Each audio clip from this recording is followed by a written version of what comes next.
샬롬. 네. 무지 덥지요. 네. 더워도 식사 맛있게 하셨죠? 네. 잘 드셨어요? 네. 아유, 네. 네. 네. 날이 많이 더워서 에어컨 틀므로 인해서 감기도 많이 걸리고 그렇더라고요. 저도 에어컨 냉방방에 걸려가지고 모두 건강 유의하시기 바랍니다.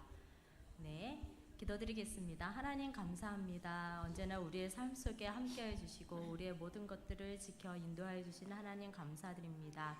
언제나 늘 주님을 바라며 나아가며 또한 아버지 많이 힘들고 어려울지라도 늘 주님께 감사하는 그러한 믿음과 마음을 가질 수 있도록 주님께서 늘 함께해 주시옵소서. 홀로 영광 받으시고 홀로 찬양 받으시기 합당하신 하나님, 우리의 삶이 언제나 주님께 늘 나아갈 수 있는 모든 삶들이 될 수 있도록 하여 주시옵소서. 예수님의 이름으로 기도드립니다. 아멘. 네, 찬양 신나게 박수 치면서 오늘은 끝까지 찬양 드리겠습니다. 주 없이 살 수 없는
갈 길을 밝히 보이시니 갈 길을 밝히 보이시니 주 앞에 빨리 나갑시다. 우리를 찾는 구주 예수 오너라 하시네. 죄악 벗은 우리 영혼을 기뻐 뛰며 주를 보겠네. 하늘에 계신 주 예수를 영원히 섬기리. 우리를 오라 하시는 말 기쁘게 듣고 순종하세. 구주를 믿기 지체 말고 속속히 나가세. 죄악 벗은 우리 영혼을 기뻐 뛰며 주를 보겠네. 하늘에 계신 주 예수를 영원히 섬기리. 주 오늘 여기 계시오니 나와서 주의 말씀 듣세. 듣기도 하며 생각하니 참 진리시로다. 죄악 벗은 우리 영혼을 기뻐 뛰며 주를 보겠네. 하늘에 계신 주 예수를 영원히 섬기리. 처음부터 갈 길을 밝히 보이시니 주 앞에 빨리 나갑시다. 우리를 찾는 구주 예수 오너라 하시네. 죄악 벗은 우리 영혼을 기뻐 뛰며 주를 보겠네. 하늘에 계신 주 예수를 영원히 섬기리. 우리를 오라 하신 말 기쁘게 듣고 순종하세. 구주를 믿기 지체 말고 속속히 나가세. 죄악 벗은 우리 영혼을 기뻐 뛰며 주를 보겠네. 하늘에 계신 주 예수를 영원히 섬기리. 주 오늘 여기 계시오니 나와서 주의 말씀 듣세. 듣기도 하며 생각하니 참 진리시로다. 죄악 벗은 우리 영혼을 기뻐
언제나 나를 향한 언제나 나를 향한 신실한 사랑 우리를 향한 끝끝인 사랑 우리가 함께 높이며 주를 찬양해 할렐루야 하나님께 영광 호산나 호산나 호산나 호산나 높은 곳에서 호산나 호산나 호산나 높은 곳에서 주의 이름 높여 다 찬양하리 귀하신 주 나의 하나님 호산나 높이 외치세 영광 영광 영광 왕의 왕께 영광이 영광 영광 왕의 왕께 영광이 주의 이름 높여 다 찬양하라 귀하신 주 나의 하나님 주님께 영광 돌리 다시 호산나 호산나 호산나 호산나 높은 곳에서 호산나 호산나 호산나 높은 곳에서 주의 이름 높여 다 찬양하라 귀하신 주 나의 하나님 호산나 높이 외치세 영광 영광 왕의 왕께 영광이 영광 영광 왕의 왕께 영광이 주의 이름 높여 다 찬양하라 귀하신 주 나의 하나님 주님께 영광 돌리 주의 이름 높여 주의 이름 높여 다 찬양하라 귀하신 주 나의 하나님 주님께 영광 돌리 주의 이름 높여 주의 이름 높여 다 찬양하라 귀하신 주 나의 하나님 주님께 영광 돌리세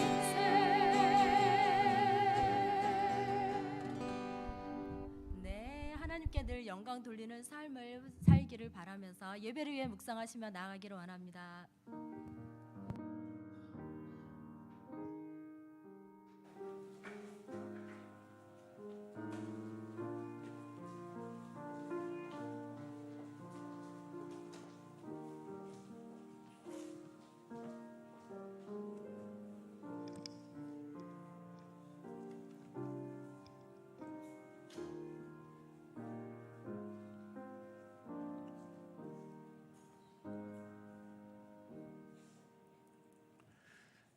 언제나 사랑과 자비와 은혜로 우리를 돌보시는 주여와 하나님, 오늘도 이 오후 시간 주님 앞에 겸손히 나왔습니다. 우리의 찬미를 받으시고 또 말씀을 통하여 생명의 양식을 주시며 오늘도 주님과 우리와의 깊은 사랑과 신뢰와 그리고 주님 베푸시는 생명과 구원의 생명력이 우리 가운데도 충만할 수 있도록 오늘도 우리에게 함께하여 주옵소서. 모든 시간을 주께 의탁하오며 예수님의 이름으로 기도드립니다. 아멘. 찬송 한 곡 더 하죠. 214장 함께 찬송하시고 최연순 권사님 기도하시겠습니다.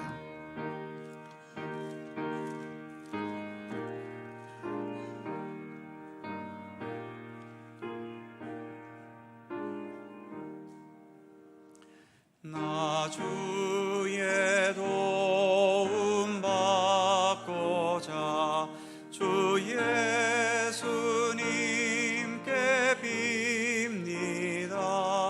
그 구원 허락하시사 날 받아주소서.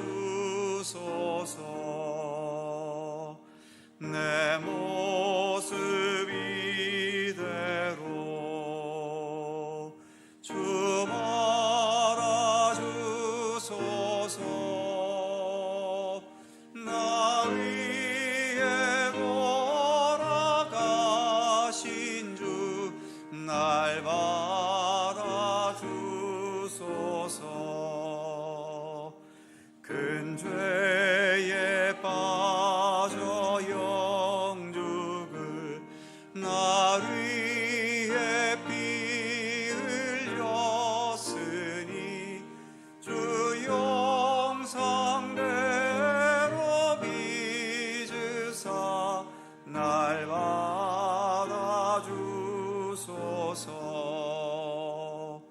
내 모습 이대로 주 받아주소서.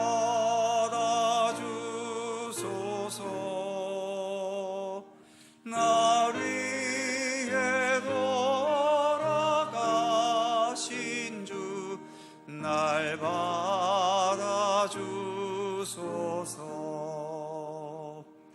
내 힘과 결심 약하여 늘 깨어지기 쉬우니 주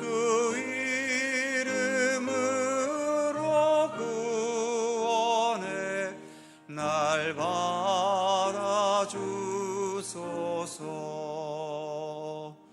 내 모습 이대로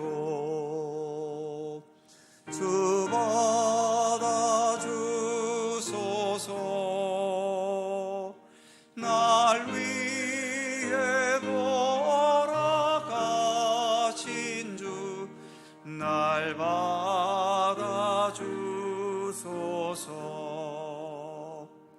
내 주님 서신 발 앞에 나 꿇어 엎드렸으니 그 크신 역사 이루게 날 받아주소서. 내 모습 이대로 주 받아주소서. 날 위해 돌아가신 주 날 받아주소서.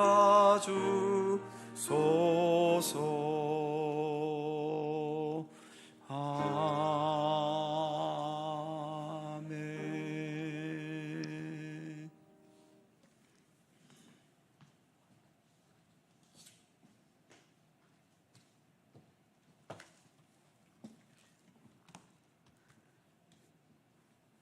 만복의 근원 되시며 우리의 생사화복을 주관하시는 전능하신 여호와 하나님, 우리에게 영원한 생명을 허락하신 아버지의 그 사랑과 은혜에 감사드리며 이 시간 온전히 하나님께만 찬양과 경배와 영광을 올려드립니다. 지난 한 주간도 하나님 앞에 마음과 행동으로 지었던 모든 죄악들을 회개하오니 용서하여 주옵소서. 저희들에게 흔들리지 않는 믿음과 확신을 허락하사 어떤 어려움도 능히 감당하게 하옵소서. 사랑의 주님, 교회가 여름철을 맞아 여름 행사를 준비하고 있습니다. 특별히 어린 심령들에게 심령 부흥을 일으키기 위하여 준비하는 여름 성경학교를 기억하시고 준비하는 교사들에게 지혜와 능력을 주셔서 그 어느 해보다도 알차고 은혜로운 여름 성경학교가 될 수 있도록 도와주시옵소서. 이제 전국적인 장마가 시작되고 있습니다. 폭우로 피해 있는 교우 또한 없게 하시고 전국에도 인명피해나 재산피해 없이 무사히 장마가 지나가도록 주님 은혜 베풀어 주옵소서. 은혜의 하나님, 각 가정의 여러 문제와 경제적인 문제로 고민하며 힘겨워하는 성도들을 기억하시길 원합니다. 병마와 싸우며 고통 중에 있는 성도들도 있사오니 병 낫기를 간구하며 부르짖는 자에게 못 고칠 질병이 전혀 없으신 치료의 주님께서 깨끗하게 치료하여 주시기 원합니다. 말씀을 전하시는 정승화 목사님을 성령 충만하게 하시고 주의 말씀을 힘있게 선포할 때 하늘의 능력과 사랑이 우리 가운데 가득하게 하옵소서. 예배를 위해 수고하는 모든 손길에도 하나님의 은혜와 축복이 있길 원하오며 함께 예배하는 모든 성도들 머리 위에도 성령의 충만한 은혜를 부어 주시옵소서. 저희의 목자되는 예수님의 이름으로 기도드립니다. 아멘.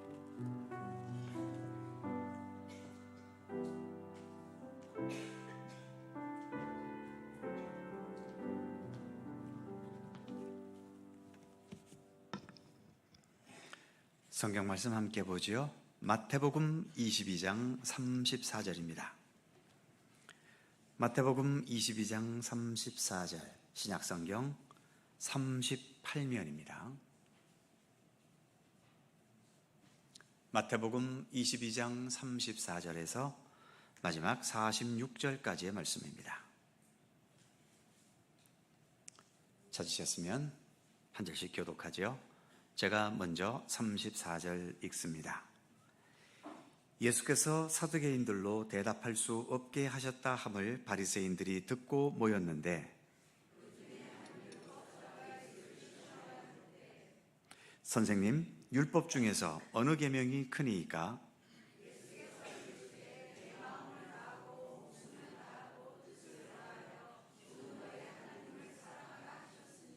이것이 크고 첫째 되는 계명이요.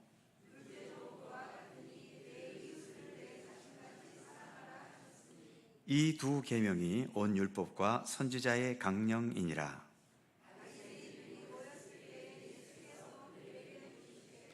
너희는 그리스도에 대하여 어떻게 생각하느냐? 누구의 자손이냐? 대답하되 다윗의 자손이니이다.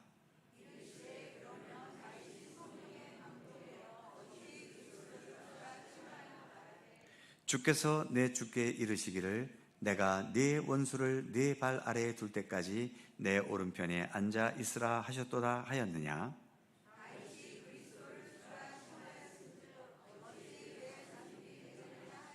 다같이 한마디도 능히 대답하는 자가 없고 그날부터 감히 그에게 묻는 자도 없더라. 아멘. 오늘도 이 말씀 속에서 주님의 크신 은혜가 함께 하실 것을 믿습니다.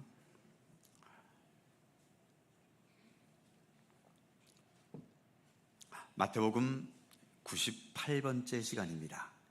이제 100회가 2회 앞으로 다가왔죠. 네. 자, 예수님의 마지막 일주일 기간을 계속 우리가 읽어가고 있는데,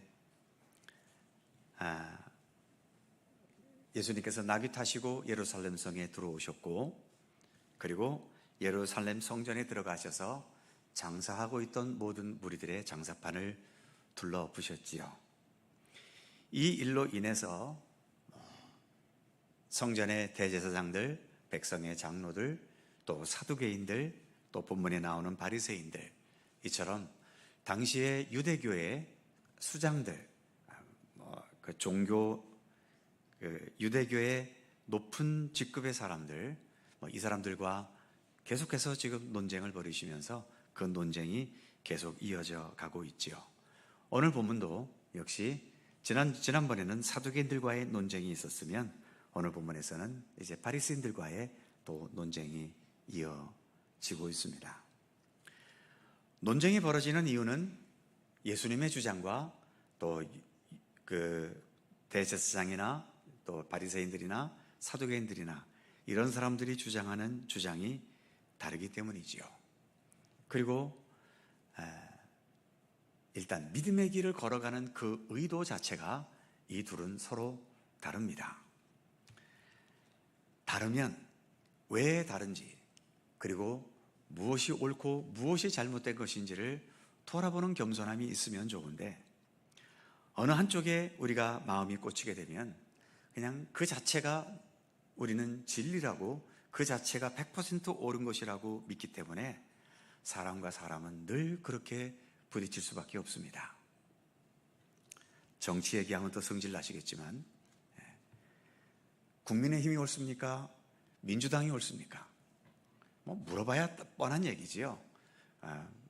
국민의힘 지지하는 분들은 국민의힘은 다 옳은데 이 민주당이 이게 큰 문제라고 그러고, 또 민주당에 또 빠져 있는 분들은 이 민주당은 다 옳은데 국민의힘이 다 정신 빠져 있다고 하면서 그렇게 계속 비난하는 거죠. 분명히 어떤 주장이 있을 때에 그 주장에는 물론 100% 진리를 담고 있는 주장도 있을 수는 있겠지만, 우리 인간 자체가 온전치 못한데 이 온전치 못한 인간의 머리에서 어떻게 100% 올바른 것만 나오겠습니까? 거기에는 한쪽은 보고 한쪽은 보지 못하는 그런 절반의 안목도 있을 수 있고요. 또 내가 보기에는 옳지만 다른 사람의 입장에서 볼 때는 옳지 않을 수 있는 여러 가지 것이 있을 수 있지요. 그러기에 우리는 서로 때에 따라서는 서로 토의하고, 또 그것이 좀 격해지면 토론도 하고 뭐 그럴 수 있겠지만, 그런 토의와 토론의 과정을 거쳐서 좀 수준 높은 말로 하면 대화를 통해서 우리는 뭔가 타협점을 찾아가고, 또 내 입장이 아니라 상대방의 입장에서 왜 그렇게 볼 수밖에 없는지를 서로가 좀 더 이해하려는 그런 마음이 있어야 되잖아요. 그런데 우리 민족에게는, 우리 민족이라고 그러면 너무 또 이렇게 너무 보편화시키는 것 같고, 대부분의 우리나라 그 백성들 중에는 그런 좀 넉넉한 여유로운 안목을 갖지 못하고 자기 생각, 자기 판단, 좀 넓어봐야 우리파, 우리 그룹, 여기에 주장과 생각만이 옳고 이것과 반대되어지는 상대방의 주장은 무조건 틀렸다고 보는 게 참 우리의 어떤 하나의 좀 안타까움이라면 안타까움이죠. 아마도 그럴 수밖에 없었는 것은 우리나라가 일본에게 오랜 세월을 나라를 빼앗겼지 않습니까? 그때부터 이제 우리는 친일파냐 아니면 뭐 독립파냐 하면서 거기서부터 갈라졌고, 또 우리가 일본으로부터 벗어난 후에는 이제는 또 나라가 또 남과 북으로 두 동강 나뉘면서 좌익이냐 우익이냐 남한이냐 북한이냐, 또 이걸로 우리가 서로 갈라져서 치열하게 싸워왔고, 이것 때문에 동족상잔의 비극까지 겪었기 때문에 나와 생각이 다른 것은 이건 나쁜 놈이라고 하는 인식이 우리 머릿속에서 여전히 지금까지도 떠나지 않은 것 같아요. 그래서 지금 젊은 세대들에게 젊은 세대들에게 뭐 좌파냐 우파냐 그러면 젊은 세대들은 별로 관심이 없지요. 그러나 아직도 6.25의 전쟁을 겪으셨고 일제시대의 아픔을 겪으셨던 어르신들에게는 이 좌익이냐 우익이냐 하는 게 이게 진리냐 아니면 거짓이냐를 판가름하는 하나의 너무 중요한 잣대가 지금도 되어져 있는 거죠. 그러다 보니 여전히 우리나라는 이 싸움에서 벗어나지 못하고 있고, 특별히 정치 분야에 있어서는 서로 어떻게 양립될 수 없는, 서로 통하지 않는 이런 지경까지 우리가 와 있는 거죠.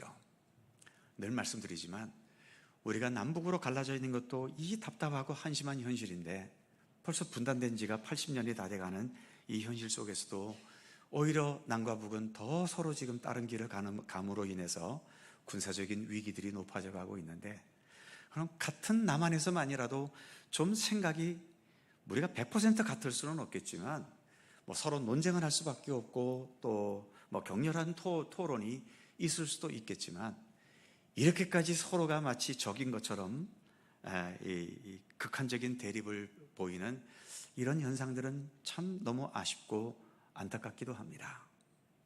이제는 또 이제 당대표를 뽑는 시간이 또 왔기 때문에, 또 그 당대표 뽑는 과정에서 또 어제까지 동지였던 사람들이 오늘은 또 최악의 또 원수가 돼가지고 또 이렇게 치열하게 또 논쟁하는 또 이런 현실을 봐야 하는데, 자, 논쟁을 통해서 정말 모두가 같이 공감할 수 있는 결론에 도달할 수 있으면 그 모든 논쟁과 토론은 의미가 있고 건설적이지만, 그런 합의점을 찾지 못하고 또 그것을 통해서 서로를 향한 이해의 폭도 넓혀주지 못하고 오히려 감정의 골만 깊어지고 서로 간의 불신의 벽만 높아져 버린다면 그 논쟁과 다툼은 우리를 파괴로 몰아갈 수 있습니다. 아무튼 나라와 민족을 위해서 많이 기도하셔야 됩니다. 물론 경제도 발전해야 되고 우리의 국방력도 든든해야 되고 외교도 잘해야 되지만 그 이전에 우리 안에 이렇게 치열한 대립으로 인해서 같은 민족이 또 둘로 갈라지고 이 둘로 갈라진 것 속에서 어떤 건설적인 긍정적인 해답이 아니라 긍정적인 결론이 아니라 서로가 더 멀어져 가게 하는 이런 현상만 되어지는 이 현실이 속히 이제는 서로가 좀 더 협치로 나가는 그러한 시대가 되기를 우리 믿음의 사람들은 더 기도할 수 있어야 하는 거죠. 자, 서론이 좀 길어졌습니다만 아무튼 논쟁은 계속 이어지고 있고 논쟁 속에서 지금 말씀드린 것처럼 서로가 이해를 못합니다. 예수님은 그 자체가 진리시니까 그 어떤 것도 양보하실 수 없지만 바리새인들이나 예수님과 논쟁했던 모든 무리들은 자신들이 예수님과 논쟁하면서 자신들이 무엇이 문제였는지를 깨달았으면 좋겠는데 깨닫지 못하는 거죠. 그래서 이 논쟁의 과정을 거쳐서 결국은 예수님을 십자가에 못 박는 데까지 나아가 버리고 만 겁니다. 자, 오늘의 내용을 살펴보지요. 먼저 34절 같이 읽습니다. 시작. 예수께서 사두개인들로 대답할 수 없게 하셨다 함을 바리새인들이 듣고 모였는데, 지난주에 우리가 사두개인들과의 논쟁이 있었죠. 부활 때에 우리가 어떻게 되겠느냐 하는 부활에 대한 논쟁이 있었습니다.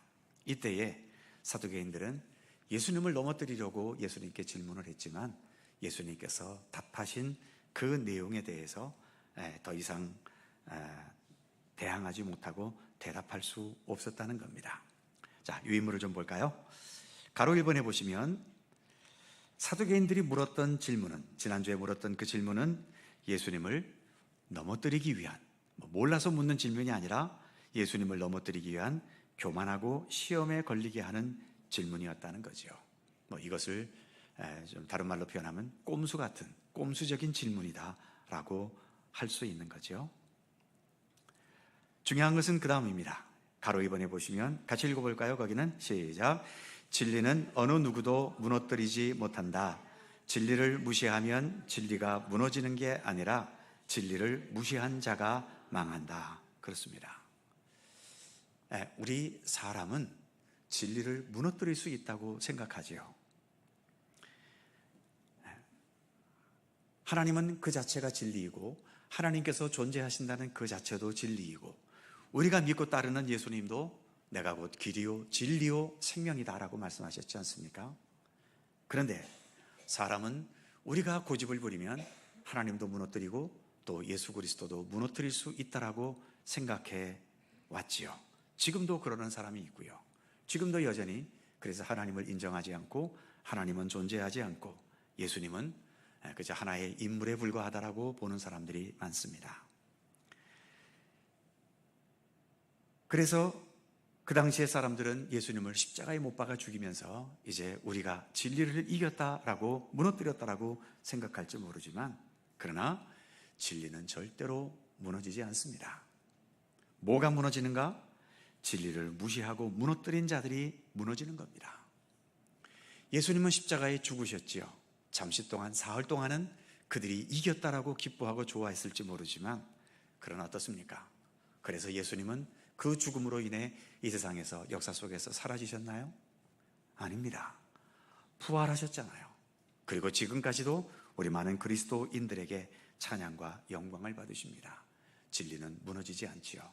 하지만 예수님을 십자가에 못 박는데 앞장섰던 그 모든 악한 무리들, 그들은 다 어떻게 되었을까요? 그들이 천국에 가 있을까요? 아니면 이 지구보다 더 좋은 어떤 세상에 가서 영생을 누리고 있을까요? 그들은 다 망했지요. 지금도 마찬가지입니다. 얼마든지 하나님은 부인할 수 있고 예수 그리스도와 상관없이 살아갈 수는 있습니다. 그러나 우리의 생명이 다해 죽음의 순간에 도달했을 때 우리가 어떤 삶의 방향으로 살아왔는가에 대한 책임을 우리는 고스란히 질 수밖에 없는 거지요. 한평생을 진리를 무시하며 살아왔겠지만 그러나 그렇게 한평생 진리를 무시하며 살아온 그 대가를 반드시 받게 되어 있는 겁니다.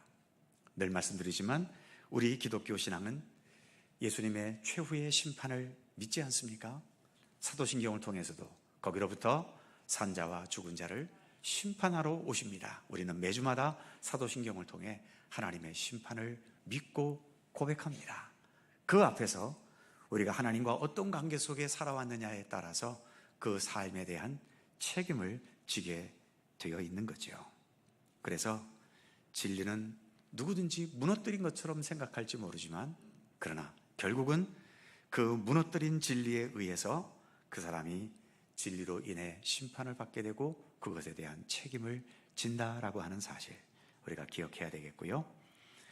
그 다음 가로 3번에 지금 말씀드린 것처럼 예수님은 진리이시다. 그래서 십자가의 죽음도 예수님을 무너뜨리지 못했다. 오히려 예수님을 죽인 자들이 멸망의 길로 들어서지 않았느냐. 그러니까 왜 우리가 예수님을 붙들고 의지하고 따라야 하는가? 예수님 자신 말씀하신 것처럼 예수님 그 자체가 길이고 진리고 생명이기 때문입니다. 그래서 우리는 그 예수님을 끝까지 붙들고 주님과 함께 동행하는 믿음의 길을 걸어가야 되는 거지요. 자, 이처럼 사두개인들과의 논쟁도 있었는데 오늘 본문에서는 이제 바리새인들과의 논쟁이 이어지고 있죠. 35절과 36절입니다. 같이 보죠. 갑자기 왜 3절 가사가? 자, 35절 36절 같이 읽습니다. 시작. 그 중에 한 율법사가 예수를 시험하여 묻되 선생님, 율법 중에서 어느 계명이 크니까? 자, 여기 보시면 바리새인 중에 한 율법사가 예수님을 물었는데 어떻게 물었습니까? 시험하여 물었다라고 되어 있죠. 지난번도 말씀드린 것처럼 누가 누구를 시험합니까? 시험은 높은 사람이 낮은 사람을 대할 때 시험할 수 있지, 낮은 사람이 어디 감히 높은 사람을 향하여 시험할 수 있습니까? 율법사가 뭐길래 예수님을 함부로 시험할 수 있나요? 그러니까 이것은 벌써부터 이게 얼마나 악한 질문인가 하는 것이 드러나는 거죠. 가로 1번에 보시면 겸손히 알고 배우기 위한 질문이 아니라 남을 판단하고 평가하거나 남을 걸고 넘어지게 하기 위한 악한 질문입니다.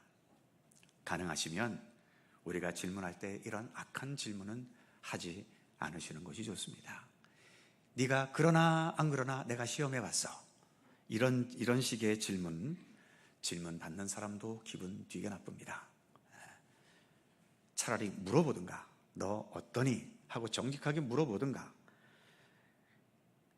마치 내가 저 사람보다 높은 위치에 있는 것처럼 이렇게 시험하고 평가하고 판단하는 이러한 식의 질문은 우리에게 전혀 도움이 되지 않습니다. 오히려 인간관계만 무너지게 만들죠. 가로 2번에 보시면 묻는 질문이 뭐였냐 하면 율법 중에 어느 계명이 크니까? 이 질문은 어찌 보면 맞는 질문인 것 같으면서도 사실은 틀린 질문입니다. 하나님의 말씀 중에 큰 말씀이 있고 작은 말씀이 있습니까? 성경이 66권인데 이 66권 중에서 어떤 게 큰 성경이고 어떤 게 작은 성경인가요? 물론 구약의 성경을 분류할 때에 예언서라는 분류가 있지 않습니까? 그 예언서 중에는 대예언서가 있고 소예언서가 있죠. 대예언서는 이사야, 예레미야, 또 예레미야, 에가, 에스겔, 다니엘 이 5권을 대예언서라고 그러지요. 그리고 호세아서부터 마지막 말라기까지 12권을 소선지서라고 그럽니다. 이때에 대소는 무엇을 가지고 판단한 것일까요? 분량입니다. 양이 많은 게 대예언서고, 그래서 이사야 같은 경우 66장, 예레미야 같은 경우 52장, 또 에스겔 42장인가요? 44장인가요? 갑자기 헷갈리네. 이런 식으로 양이 많아서 대선지자고, 소예언서는 분량이 적기 때문에, 그래서 어떤 성경은 오바댜 같은 성경은 딱 1장짜리도 있고요. 요엘서 같은 경우는 3장, 하박국도 3장, 말라기 4장, 이렇게 짧은 분량이기 때문에 소선지서라고 한 겁니다. 그럼 어느 것이 더 가치가 있는가? 대예언서가 더 가치 있습니까? 그렇지 않습니다. 대예언서가 됐건 소예언서가 됐건 그것은 말씀은 말씀으로서 가치가 있고 소중한 거죠. 그러니까 어떤 게 크냐라고 묻는 질문은 그다지 좋은 질문은 아닙니다. 왜 이게 안 좋은 질문인가 하면, 만일 말씀 중에 큰 말씀이 있고 작은 말씀이 있다면 우리는 대부분 이건 큰 말씀이니까 반드시 따라야 되고, 이거는 작은 말씀이니까 적당히 따르거나 안 따라도 되고, 이런 식으로 우리는 판단하기 대단히 쉽습니다. 오늘도 우리가 주일 낮 예배 때 십계명을 가지고 교동문을 읽었는데, 십계명은 10개의 계명이니까 십계명이지요. 이 10개의 계명 중에 어떤 게 크고 어떤 게 작습니까? 바로 오늘 율법사가 질문한 게 그거 아니에요. 율법 중에 어느 것이 큽니까? 율법의 대표가 십계명이기 때문에 이 질문은 십계명 중에서 어느 게 가장 큰 계명입니까? 하고 물어본 것과 마찬가지지요. 그래서 예수님께서는 얘야, 십계명 중에 1계명, 2계명, 3계명은 아주 중요하고 나머지는 별로 중요하지 않다, 그렇게 답하셨을까요? 아니죠. 예수님은 그렇게 답하지 않으셨습니다. 모든 계명은 똑같이 소중하고 그 의미나 가치가 동일합니다. 단지 이렇게는 말할 수 있겠죠. 무엇이 좀 더 앞서는가, 순서는 말할 수 있겠고, 또 이 10개의 계명을 하나로 꼬챙이로 꽃꼬치를 꼽듯이 구슬을 꿰듯이 하나로 이렇게 꿰 수 있는 그런 계명은 없겠는가? 그건 합당할 수 있는 질문이지만 어느 게 크냐라고 하는 것은 그렇게 좋은 질문은 아니라는 거지요. 자, 그래서 유인물에 보시면 가로 2번, 율법 중에 어느 계명이 크니까, 밑에 동그라미 보시면 세상에서는 큰 게 중요하고 더 가치 있게 여겨지죠. 그러나 두 번째 동그라미, 주 안에서는 모든 게 동일하게 중요합니다. 단지 앞뒤 순서가 있을 뿐이지요. 사람도 마찬가지입니다. 누가 더 큰 사람이고 누가 더 작은 사람입니까? 이건 어디까지나 사람이 사람의 기준을 가지고 판단하는 것이지, 주님께서 보실 때에는 우리 모두가 다 동일하게 소중한 존재입니다. 그것을 기억해야 되겠고요. 그래서 이 질문은 3번에 있는 것처럼 좀 신앙적인 질문인 것처럼 보이지만 상당히 악한 의도가 담겨져 있는 질문이다라고 하는 거지요. 이 질문에 대해서 예수님께서 답하신 것이 37절에서 40절까지지요. 같이 보겠습니다. 37절부터 시작. 예수께서 이르시되 내 마음을 다하고 목숨을 다하고 뜻을 다하여 주 너희 하나님을 사랑하라 하셨으니 이것이 크고 첫째 되는 계명이요 둘째도 그와 같으니 내 이웃을 내 자신과 같이 사랑하라 하셨으니 이 두 계명이 온 율법과 선지자의 강령이니라. 아멘. 그렇습니다. 예수님도 여러 율법 중에서 뭐가 크고 뭐가 작다라고 말씀하신 것이 아니라 그 모든 율법을 하나로 꿰뚫는 중심, 그 근본의 뿌리가 있다면 그것은 바로 사랑이다라고 하는 거죠. 또 그 사랑도 위로는 하나님 사랑, 또 우리 같은 인간끼리는 서로 이웃을 내 몸과 같이 사랑하는 그 사랑, 이 사랑이 모든 율법과 선지자들의 예언의 말씀과 이 모든 것들을 하나로 묶는 그런 핵심적인 것이다라고 하는 거죠. 그래서 요한일서에서는 하나님은 곧 사랑이시다라고까지 정의를 내리고 있고요. 우리 기독교의 가장 핵심적인 사상이 뭐냐라고 질문한다면 그것은 바로 사랑이다라고 말해도 틀리지 않습니다. 바로 예수님께서 그렇게 정리해 주셨기 때문이지요. 자, 유인물을 볼까요? 가로 1번에 보시면 율법의 핵심은 사랑입니다. 사랑이 없는 율법은 정죄와 비난과 멸망만 남을 뿐입니다. 우리가 이렇게 같은 믿음의 공동체 안에서 함께 믿음의 길을 걸어가고 있지만요, 우리 가운데에도 우리를 서로 연결하는 그 연결고리가 주님께서 우리에게 보여주신 그 사랑이 연결고리가 되지 못하면 우리 가운데에도 서로 정죄하고 비난하고 또 서로를 아프게 하고 상처를 주는 그러한 일들만 남게 될 수밖에 없습니다.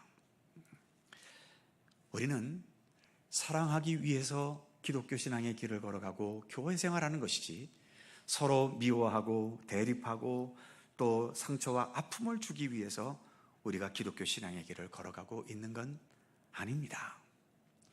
물론 우리가 예수님 같을 수는 없겠지요. 예수님이시라면 그 어떤 조롱과 멸시를 당하고 또 심지어 나를 십자가에 못 박아 죽이더라도 예수님은 그 모든 것들을 받아들일 수 있는 그런 넉넉한 분이시겠지만, 우리는 그렇게 예수님만큼 그 완벽한 존재들이 아니지 않습니까? 그렇기 때문에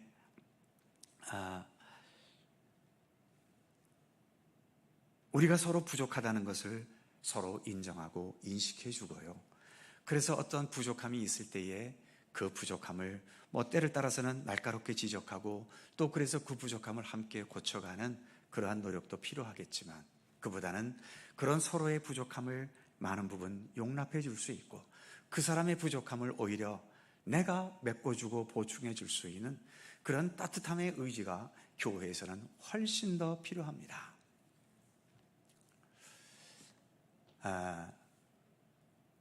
자신을 생각해 보더라도요, 예를 들어 내가 누군가에게 어떤 너 이거 잘못됐어 이런 지적을 받을 때 있잖아요. 그 지적을 받으면 그 지적 때문에 내가 지금까지 살아왔던 그런 습관이나 어떤 그 생각이나 태도나 가치관이 금방 바뀝니까? 여러분들은 그렇게 바꿔보셨어요? 지금도 내가 이래서는 안 되는데 하면서도 여전히 버리지 못한 아마 습관들이 있을 겁니다. 내가 예수 믿는 사람이 이러면 안 되는데 하면서도 여전히 버리지 못한 잘못된 행동들도 있을 겁니다. 그거요, 지적받았다고 해서 그렇게 고쳐지지 않습니다. 그렇기 때문에 물론 어떤 것은 지적하면서 때로는 아프게 만들면서 그렇게 고치고 돌이켜야 할 그러한 부분들도 있지만, 그보다 훨씬 많은 부분은 그 사람이 부족한 것을 알지만 부족하기 때문에 그 사람의 부족함을 내가 좀 더 함께 해줄 수 있는 것은 함께하고 또 용납할 수 있는 것은 용납하고 참을 수 있는 것은 참고, 그러는 노력과 의지가 우리의 교회 생활 속에서 대단히 필요한 겁니다. 늘 말씀드리지만 예수님께서 죄인들을 대하실 때에 한 번도 그 사람의 죄에 대해 지적하신 것이 없습니다. 여러 차례 말씀드린 것처럼 요한복음 8장, 가늠하다가 현장에서 붙잡힌 여인, 현장에서 붙잡혔습니다. 이거 증거도 확실하고 간음을 행했다는 것이 100% 확실한 거죠. 그런데 그 여인을 예수님 앞에 사람들이 데리고 와서 이 여자가 간음했습니다, 이 여자는 간음 하면서 계속 간음이라는 말을 쓰잖아요. 그럴 때 예수님께서 그 무리들에게 뭐라고 말씀하십니까?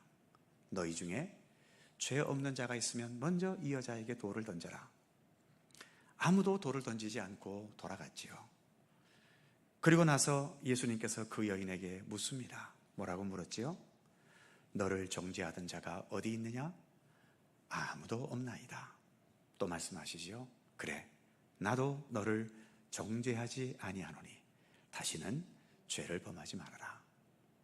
그래서 이 여인을 끌고 왔던 사람들은 이 여자는 간음 하면서 계속 간음이라는 말을 쓰지만 예수님께서는 단 한 번도 간음이라는 용어를 쓰지 않으시고 이 여인을 정상적인 삶으로 돌이키신 거지요. 강도들도 마찬가지입니다. 예수님 십자가 돌아가실 때 양옆에 두 강도가 같이 있었지 않습니까? 한쪽의 강도는 죽어가면서도 예수님을 저주하고 있고, 반면에 다른 한 강도는 우리가 이래서야 되겠느냐 하면서 예수님을 향해 당신의 나라에 임할 때 나를 기억해 주십시오, 그렇게 요청했지요. 제가 예수님이었다면 뭐라고 말했을까요? 야, 이 강도야, 일단 너 강도짓 한 것부터 회개하고서 무슨 천국 가든지 말든지 해야 되지, 회개도 안 하고 그냥 거저 먹으려고 그래? 저 같으면 그랬을 거예요. 예수님은 그러셨나요? 아닙니다. 네가 오늘 나와 함께 낙원에 있을 것이다. 어떤 전제 조건도 내세우지 않으셨어요. 그러니까 이미 이 강도가 예수님을 향해 당신의 나라에 임할 때 나를 기억해 주십시오, 이 말 속에서 이 강도가 얼마나 진실한 회개를 하고 있는가 하는 것을 예수님은 읽어내시는 거죠. 그렇기 때문에 굳이 강도에게 너는 강도야, 평생 강도짓 했잖아, 이런 식으로 지적할 필요 없이도 얼마든지 이 강도를 낙원으로 이끌어 가실 수 있었던 겁니다. 예수님의 좀 이런 넉넉한 여유, 예수님의 이러한 마음을 우리도 좀 배웠으면 좋겠어요. 그래서 다 우리가 부족한 사람들이 모여 있는데 그 부족함을 보면서 너는 이래서 부족하고 너는 저래서 부족하고 너는 저래서 안 되고 너는 이래서 안 되고 이러한 식으로 소리 높여가며 그렇게 찔러대기보다는 그냥 넉넉하게 참을 것은 참고 인내할 것은 인내하고 용납할 것은 용납하고 또 고쳐야 될 것은 또 우리가 서로 좋은 대화의 과정을 통해 또 말씀을 통해 우리가 함께 깨우쳐가는 그러한 겸손함을 서로 가질 수 있는 것, 그것이 우리 믿음의 공동체를 더 건강하게 세울 수 있다는 거죠. 자, 그래서 율법의 핵심은 율법이야말로 이거 하지 말아라 저거 하지 말아라 하면서 날카롭게 지적하는 것이지만, 그러나 그 날카로운 자체가 율법의 목적이 아니고 율법의 목적도 역시 사랑에 있다라고 하는 거죠. 그래서 예수님께서도 어느 계명이 가장 큰가? 크고 작은 것은 말할 수 없지만 한 가지는 말할 수 있다. 위로는 하나님을 사랑해라. 그리고 너희들끼리 내 이웃을 내 몸과 같이 서로 사랑해라. 이렇게는 정리할 수 있다. 예수님은 그렇게 답하셨던 거죠. 자, 밑에 보시면 3번의 가로 2번이죠. 하나님 사랑, 이웃 사랑. 동그라미 1번. 율법과 모든 말씀을 꿰뚫고 지나가는 핵심적 내용이죠. 두 번째, 순서상으로는 하나님 사랑과 이웃 사랑이지만 엄밀하게는 둘은 함께 있는 거죠. 동전의 양면처럼요. 그래서 하나님 사랑은 이웃 사랑을 통해 나타나야 하고 이웃 사랑은 하나님 사랑 안에서 행해져야 의미가 있는 겁니다. 자, 마지막 부분이죠. 41절에서 46절. 자, 같이 읽어봅니다. 41절에서 46절 시작. 바리새인들이 모였을 때에 예수께서 그들에게 물으시되 너희는 그리스도에 대하여 어떻게 생각하느냐? 누구의 자손이냐? 대답하되 다윗의 자손이니이다. 이르시되 그러면 다윗이 성령에 감동되어 어찌 그리스도를 주라 칭하여 말하되 주께서 내 주께 이르시되 내가 네 원수를 내 발 아래에 둘 때까지 내 우편에 앉아 있으라 하셨도다 하였느냐? 다윗이 그리스도를 주라 칭하였은즉 어찌 그의 자손이 되겠느냐 하시니 한마디도 능히 대답하는 자가 없고 그날부터 감히 그에게 묻는 자도 없더라. 자, 무슨 의미인가 하면 유인물을 보는 게 낫겠죠. 유인물 보시면 가로 1번. 그리스도가 누구의 자손이냐? 예수님이 물었어요. 그랬더니 바리새인들이 다윗의 자손이니이다. 지금 바리새인들이 예수님을 인정하지 않는 이유는 예수님이 혈통상으로는 다윗의 자손일지 모르지만 바리새인들의 머릿속에는 이 땅에 오실 메시아는 다윗과 같은 그런 권력과 재물과 막강한 힘과 화려함과 이러한 것을 지니고 있어야 한다고 바리새인들은 생각하고 있는 거죠. 그런데 예수님에게는 이런 외형적인 화려함이 전혀 없으니까 너는 메시아일 수 없다라고 지금 말하고 있는 것 아닙니까? 자, 유인물을 보시면 첫 번째 동그라미 보시면 다윗의 자손은 반드시 왕이어야 하고 권세자여야 하고 화려한 자여야 하는가? 바리새인들이 예수님을 그리스도로 인정하지 않는 이유가 여기 있습니다. 그렇다면 우리가 잘 아는 마태복음 16장 16절에 베드로의 신앙 고백, 이게 베드로가 무슨 예수님께서 어떤 하늘의 왕관을 쓰신 모습을 보고 고백한 게 아니잖아요. 어떤 상황에서 베드로의 고백이 나왔습니까? 사람들은 나를 누구라고 하느냐? 더러는 선지자, 더러는 세례 요한, 그렇게 말합니다. 그럴 때 예수님께서 제자들에게 그렇다면 너희는 나를 누구라 하느냐? 그때의 사도 베드로가 말한 것이 마태복음 16장 16절이죠. 주는 그리스도시요 살아계신 하나님의 아들이시니이다. 베드로는 예수님의 화려함을 보고 이러한 고백을 한 게 아니죠. 그래서 동그라미를 다시 보시면 베드로의 신앙 고백, 주는 그리스도시요 라는 고백이죠. 베드로는 어떻게 예수께서 그리스도이신 줄 알고 믿었는가? 그 이유를 마태복음 16장 17절에서 예수님께서 말씀하셨지요. 뭐라고 말씀하십니까? 이를 내게 알게 한 이는 혈육이 아니로 하늘에 계신 내 아버지시니라. 결국 우리가 예수님을 바로 볼 수 있는 안목도 우리 인간이 가진 안목으로가 아니라 주님께서 주시는 그런 믿음의 안목이라는 은총이 있어야 할 때에 예수님도 제대로 볼 수 있게 되는 거죠. 그래서 지금 바리새인들은 율법에 대한 지식은 머릿속에 가득 차 있을지 모르지만 그 율법을 바른 안목으로 볼 수 있는 그런 안목이 그들에게는 없다는 것입니다. 그러니 자신들은 많이 알고 있는 것처럼 자부할지 모르지만 실제로는 아무것도 모르는 가장 무지한 자로 존재하고 있다는 것을 지적하려 하시는 거죠. 그래서 그 다음 가로 2번에 보시면 자기 후손으로 오게 될 그리스도를 주라고 다윗이 칭했다는 거죠. 자기 후손인데 후손인 것만 생각하면 어떻게 조상이 후손에게 주님이라고 말할 수 있겠느냐라고 하는 거죠. 얘들아 그래야지요. 그런데 다윗은 주라고 말했다는 겁니다. 그러니까 그 다음 보시면 다윗이라는 혈통의 얽매일 게 아니라 하나님의 권능, 하나님의 뜻과 섭리의 차원에서 볼 수 있어야 되고, 이렇게 볼 수 있는 안목은 성령의 역사하심을 통해 주님께서 주시는 안목을 통해 우리는 제대로 볼 수 있다는 것입니다. 그렇기 때문에 우리의 믿음을 위해서도 우리는 사실 날마다 기도해야 됩니다. 하나님, 오늘도 나에게 올바른 믿음의 안목을 주십시오. 이 세상 일어나는 모든 일 속에서 주님께서 역사하시는 것을 깨닫게 해주시고, 내가 이 땅에서 겪는 모든 좋은 일, 나쁜 일, 모든 여러 상황들을 통해서 주님께서 오늘도 나에게 깨우치시는 주님의 생명의 교훈을 깨닫게 해주십시오. 말씀을 볼 때에, 설교를 들을 때에 그 말씀 속에서 주님이 어떠한 분이신지를, 무엇을 원하시고 우리와 함께 어떠한 일들을 행해 가시는지를 나로 하여금 좀 더 깨닫게 해주십시오. 이런 믿음의 안목을 위한 기도가 우리의 기도 속에는 반드시 있어야 되는 거죠. 그래서 그 다음 밑에 가로 3번에 보시면 하나님 주시는 깨달음의 은총이 아니라 일반적인 지식만 가지고는 예수님을 알 수도 없고 이해할 수도 없다는 것입니다. 그래서 그 밑에 46절 말씀에 한마디도 능히 대답하는 자가 없고 그날부터 감히 그에게 묻는 자도 없었더라라고 말씀하는 거죠. 마지막 4번, 예수님을 깨닫는 것에는 그래서 무엇이 필요하다? 진리의 성령님의 도우심이 필요합니다. 요한복음 16장 13절이죠. 같이 읽습니다. 시작. 그러나 진리의 성령이 오시면 그가 너희를 모든 진리 가운데로 인도하시리니. 그렇습니다. 지금도 여전히 우리에게는 진리의 성령님이 오셔야 됩니다. 그래서 우리로 하여금 바르게 깨닫고 바르게 인식하고 바른 믿음의 길을 걷게 하시는 그러한 손길이 여전히 필요한 거죠. 네, 오늘 여기까지 진행하도록 하겠습니다. 기도하겠습니다. 걸어가신 하나님, 여러 부류들과 논쟁을 벌이시고 이제 오늘 본문에서는 바리새인들과 또 논쟁을 벌이십니다. 아무리 논쟁을 해봐야 바리새인들은 아무것도 깨닫지 못합니다.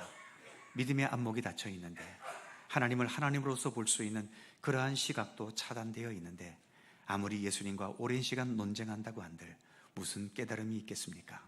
하나님, 우리가 이렇게 나름대로 믿음의 길을 걸어갑니다.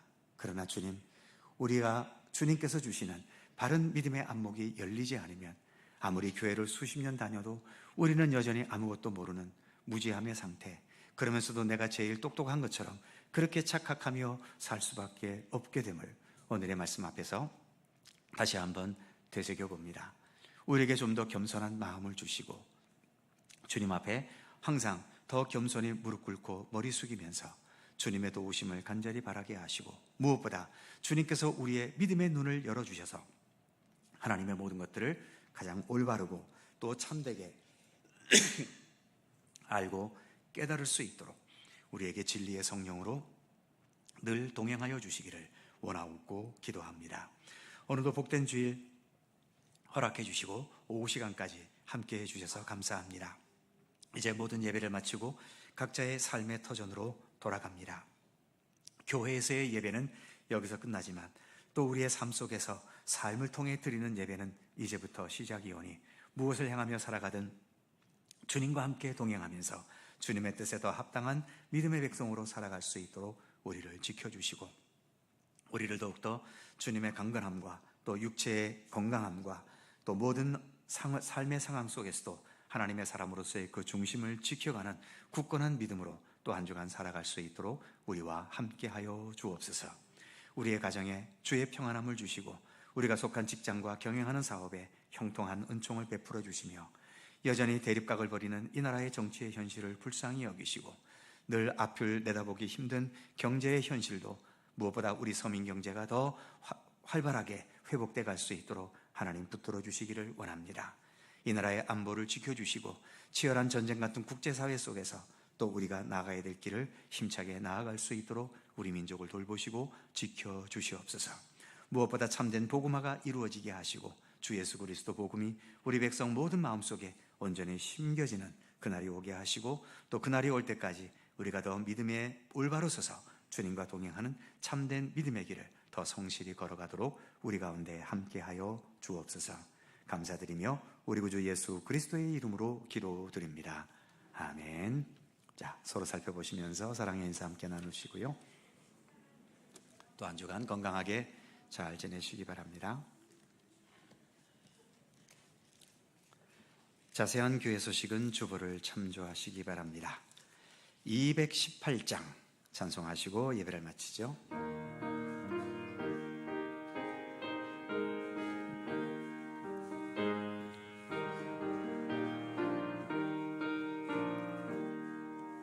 내 마음과 정성을 다하여서 주 너의 하나님을 사랑하라. 내 몸을 아끼고 사랑하듯 형제와 이웃을 사랑하라. 주께서 우리에게 명하시니 그 명령 따라서 살아가리. 널 미워 해치는 원수라도 언제나 너그럽게 사랑하라. 널 핍박하는 자 위에서도 신실한 마음으로 복을 빌라. 주께서 우리에게 명하시니 그 명령 따라서 살아가리. 나 항상 주님을 하고 형제를 사랑하지 못하였다. 이러한 죄인을 사랑하사 주께서 몸 버려 죽으셨다. 속죄의 큰 사랑 받으니 몸 내 생명 다 바쳐 충성하리.